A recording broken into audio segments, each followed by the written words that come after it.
Hello my dear friends, you're in the Military Summary channel, and today we will discuss the situation in Ukraine on the 28th of May of 2024. Today we have a lot of very interesting updates, so let's start. And first we're going to talk about the northern direction, about Chernigov, Sumy, Kharkiv, Kursk, Belgorod and Bryansk regions of Russian Federation.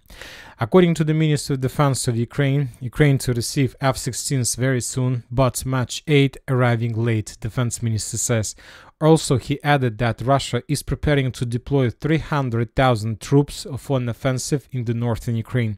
Umerov in an interview with Reuters. There are currently 500,000 Russian soldiers fighting in Ukraine. When talking about those Russians who are fighting in Ukraine, he was talking about the territory from the LPR Lugansk People Republic to Crimea. So there are 500,000. And according to him, the Russians are about to start deployment of another 300,000 people somewhere here, with the purpose to start offensive, most likely not just the local offensive to establish complete control over Sumy or Chernigov area. Most likely the Russians are planning to start the greatest summer offensive in direction of Kiev. Obviously the Russians are not able to establish control over Kiev, it's too big and there are too many people, but to get as close as possible and to establish complete full artillery control over the city, this is exactly what the Russians are able to do. And the main purpose of this thing is not to bomb Kiev, of course, but to force Ukraine to start negotiations, to force Zelensky to start negotiations. But when talking about negotiations, today Russia, of course, appointed the responsible for negotiation process in Ukraine. Basically, Putin today adopted the head of Ukraine, and the head of Ukraine from now on is not Zelensky. According to Putin, the head of Ukraine from now on is the head of Ukraine Parliament, Stefanchuk. Russian experts, political experts, lawyers made a significant analysis of Ukraine's main law, constitution, and based on the, let's say, constitution, they made significant, very interesting conclusions, and one of them is that Zelensky is no longer president, but during the martial time there is no, let's say, paragraph in constitution allowing Zelensky to extend his president term, but as soon as his term ends, the head of the president of Ukraine should become the head of Ukraine Parliament, and this is Stefanchuk. Very difficult to understand what were the real reason, purpose of Putin by making this statement. Maybe he just trying to force Ukrainian authorities, politicals to fight between each other, or maybe Putin tried to give the Ukrainians a chance for negotiation process, because we know that Zelensky and the Ukraine Parliament has adopted a law that doesn't allow Zelensky to start negotiation with Putin until Ukraine reach the border of 1991. So very interesting things, but obviously Zelensky will not accept the Putin's ultimatum. He will wait for the concentration of 300,000 soldiers, and most likely Zelensky will wait until the Russians reach this red line and start bombing and attacking Kiev once again, as the Russians used to do in 2022. So obviously something interesting is going to happen during the summer offensive. But when talking about the current situation, let's move to Kharkiv area. The Russians continue publishing videos and photos of additional reinforcements, armored vehicles and tanks that were heading or are heading to the line of combat contact in Kharkiv. We see another batch of tanks with a special symbol of the northern group of forces, but yet we haven't received lots of Russian attempts to storm Ukraine positions in the north, because the Ukrainians managed to concentrate forces. The only thing we have during the previous 24 hours when talking about this direction, significant number of Lancet strikes, significant number of FPV drone strikes, significant number of artillery strikes, and main purpose and main use of these strikes, geolocations, is to confirm the line of combat contact. So yes, usually we confirm additional progress of either from the Russian side, mainly from the Russian side, but when talking about today geolocations, mainly they confirmed the line of combat contact, which square kilometers, which areas are under Russian control and which of them under Ukrainian control. So when talking about the borderlands, about the western flank, this territory still remains under Ukrainian forces, the Russians just bombing this territory.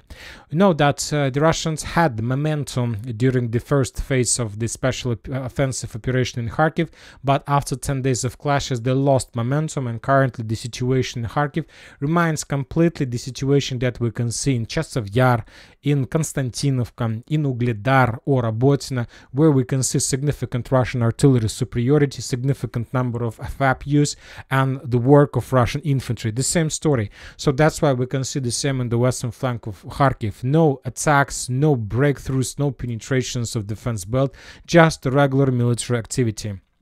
When talking about Liptsi direction, we was just watching the video of Russian FPV drone strike in this area, which confirms that this tree line is in the complete Ukraine control.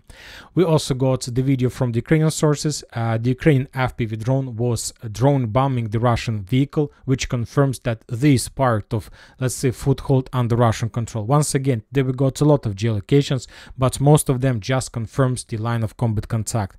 On this video, for example, we can see how the Russians were bombing the Ukrainian positions along these three lines between Zelyone and Liptsi, and later we got the video how the Ukrainians were trying to evacuate wounded soldiers after another Russian aviation strike, which also confirms that this tree line still remains under Russian control, under Ukrainian control, sorry. But according to many mappers, this territory was colored or is colored as the territory as a Russian control.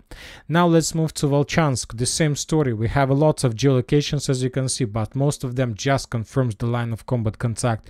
For example, on this video we can see how the Russians were pummeling and bombing the Ukrainian positions in the citadel, and the Russians were bombing the bridge that connected the northern and the southern part, which confirms that Ukrainians still control the citadel and that there are still very heavy clashes in the most southern part of northern Vovchansk. The Ukrainian sources published the video of another attempt of how they were trying to evacuate soldiers from the southern part, from the northern part to the southern part, which also confirms that there are still a lot of civilians in the area that try to find a way how to safely leave the territory, let's say, and avoid the conflict and avoid the clashes. Very interesting question. Why didn't they do this before, but they decide to do this right now? Very difficult, but there are still civilians. This is the fact. Now let's move to the east. We also have, let's say, strikes, which confirms that this exactly more or less the situation in the area. When talking about the southern part, we have a lots of photos with fire anomalies confirming where exactly the main clashes are taking place. The Russians continue hunting the Ukrainian armored vehicles, the Ukrainian artillery systems, but when talking about this video, we can see the Ukrainian engineering machine that was discovered by the Russians and destroyed. The author of this video claims that the Ukrainians were trying to use that engineering machine to restore the bridge and to restore connection between the northern and the southern Vovchansk. And on the very far eastern part of Vovchansk direction, we have another video of how the Russians were bombing and attacking the Ukrainian forces, Ukrainian positions in the village of Karaichne with tall flamethrower systems.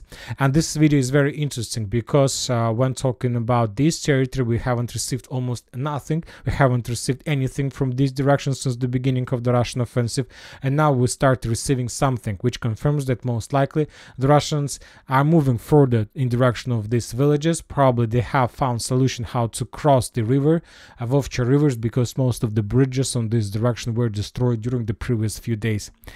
Now let's move to the northern Kupiansk direction. We have additional updates from Stepovo Novoselovka. The Russians continue offensive operation in the area. The sources reported that the Russians were, let's say, trying to understand the Ukrainian defense belt in Stepovo Novoselovka. There were few reconnaissance in force and in combat. Also, the Russians were trying to conduct a successful flanking maneuver, and as a result of that attack, most likely the Russians managed to improve their positions.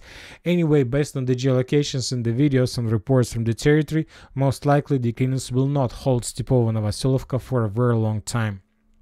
Now let's move further to the south in direction of Belogorovka, Siversk and Slavyansk direction. The sources reported that today there were at least 6 explosions in the town by the name of Liman, the town that was abandoned by the Russians in 2022 during the Ukrainian Great Kharkiv offensive counter-offensive operation. Today there were 6 explosions. Most likely the Ukrainians were trying to bring additional reinforcements and reserves closer to the line of combat contact, and the Russians discovered discovered as a result of another reconnaissance operation the area of concentration of forces and basically destroyed that building. Furthermore, we got additional updates from Bilogorovka. A week ago, we didn't have even a single video confirming the Russian presence inside of the town, and starting this week, almost every single day, another Russian soldier established the flag over another building in the village or the ruins that left from the building, which also confirms additional Russian progress. Furthermore, we started receiving more and more updates of Russian artillery strikes, counter-artillery duels further to the west in direction of Grigorovka and Serebryanka. Currently, the Russians are focused on the stabilization of line of combat contact in Bilogorovka. The Russians are trying to finish the clearing of the landfill. The Russians are trying to finish the situation with the Seversky Donets river. There are still Ukrainian positions, and after that they will start the storm of Grigorovka. Very interesting updates are coming from Spornaya, more precisely from the line between Ivano-Darievka and Spornaya. The Russian sources continue publishing significant number of videos of FPV droning the positions, of how the Russians were hunting the Ukrainians, destroying their positions, and so on. If we increase the numbers of days since the beginning of May, we're gonna see that the Russians were very focused in this area. Probably this is the most focused area from the Russian side. Significant superiority along the railways, in the fields, Ivano-Darievka and Spornaya itself.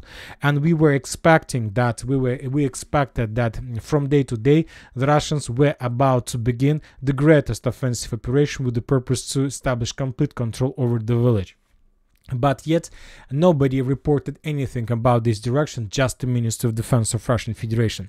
And the second day in a row, the Russians providing us very interesting updates. According to the Minister of Defense of Russian Federation, 2 days in a row the Russians were improving their positions in direction of the village by the name of Ivano-Darievka. So if we summarize the Minister of Defense report, and if we try to move that report on map, the Russians during the previous 48, 60, 72 hours were moving something like this in direction of Ivano-Darievka, trying to cut this area into many pieces and then to handle with every single piece separately. Another important statement published and provided by the Ministry of Defense, that as a result of clashes, the Russians managed to improve their positions, as we discussed, and the Russians managed to deal significant damage to the 54th Mechanized Brigade, and the total losses the Ukrainians suffered as a result of clashes with the group of forces Yug, and the group of forces Yug or South is responsible for this direction, were more than 700 soldiers. So during the previous 24 hours, the Ukrainians on this direction suffered the biggest losses ever since the beginning of the special military operation the Ukrainians suffered on any direction ever. Of course, we are not talking about the period of time when there was like counter-operations, counter-offensive operations, when there was like active clashes from the Ukrainian side, when the Ukrainians were losing up to 2,000 soldiers per day. We are talking about the situation with the static front line, when the clashes are taking place for small buildings, for small tree lines, and during the previous 24 hours, once again, the Ukrainians suffered the biggest level of losses ever. Furthermore, when talking about this territory, the Russian sources continue publishing almost every single day or every single 2-3 days another video of how they conduct, let's say, military exercises where they're trying to train their soldiers and infantry to build pontoon bridges very fast, to deploy their forces and to cross the rivers. For example, this video was made along the Seversky Donets river, somewhere, let's say, in the vicinity of Lysychansk.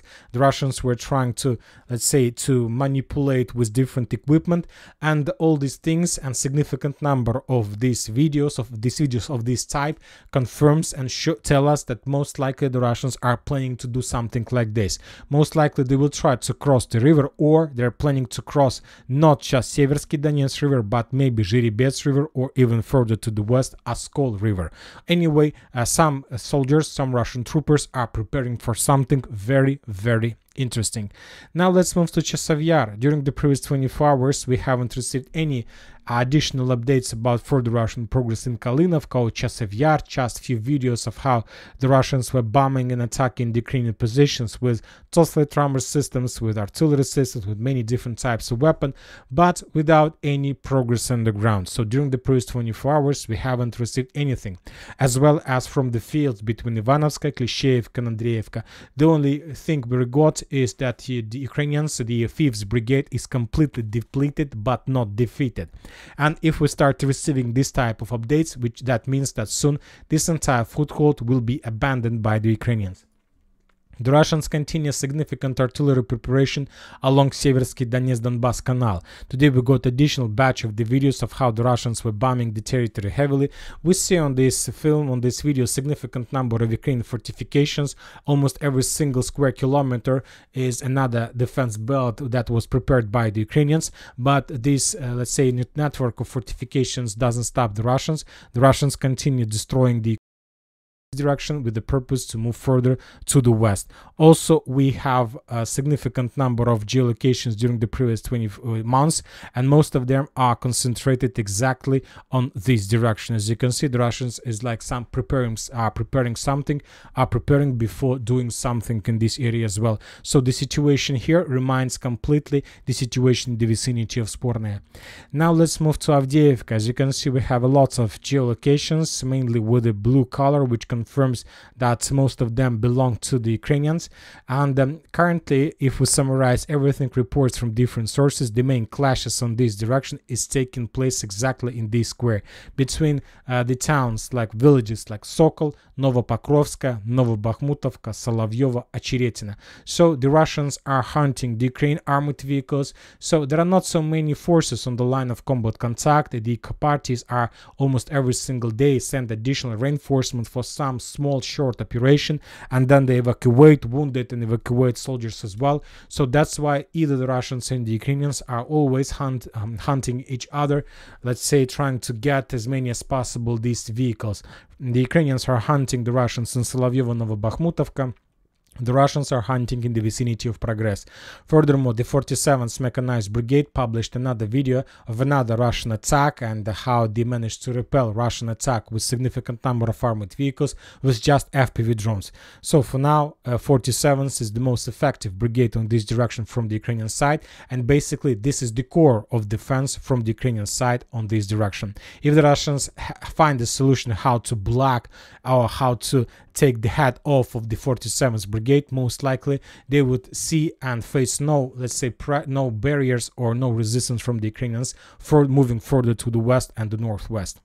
The Russians managed to improve their positions a bit in the vicinity of Umansk. Additional 3 lines were captured. The same story we can find in the vicinity of Nitailov. A few more fields were captured by the Russians.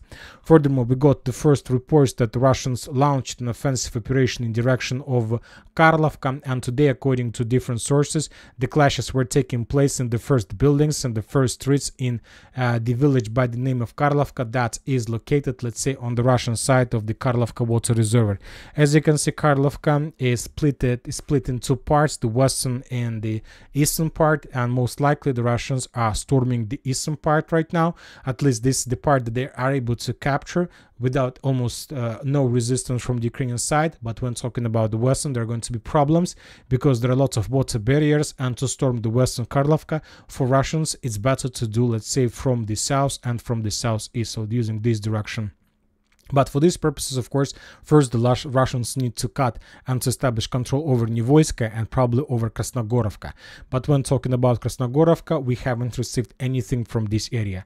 Georgievka, the last update we received from this village dated on the 17th of May, so around 11 days ago. That was the last report we got from this village. And according to that report that took place 11 days ago, the Russians established complete control over the village, and now 11 days passed, nothing additional from the area. So when talking about the Russians and their doctrine, they use around 2 weeks of rotation of let's say some rest and different operational paths. So most likely within the next 3-4 days after the Russians restore and regroup in the Georgievka, they will continue moving further to the west. Most likely by the end of the week or maybe the next Monday, the Russians will renew their attempts to attack the Ukrainian positions in the fields between Maximovka, Pobeda, Antonovka and Konstantinovka. So few days left.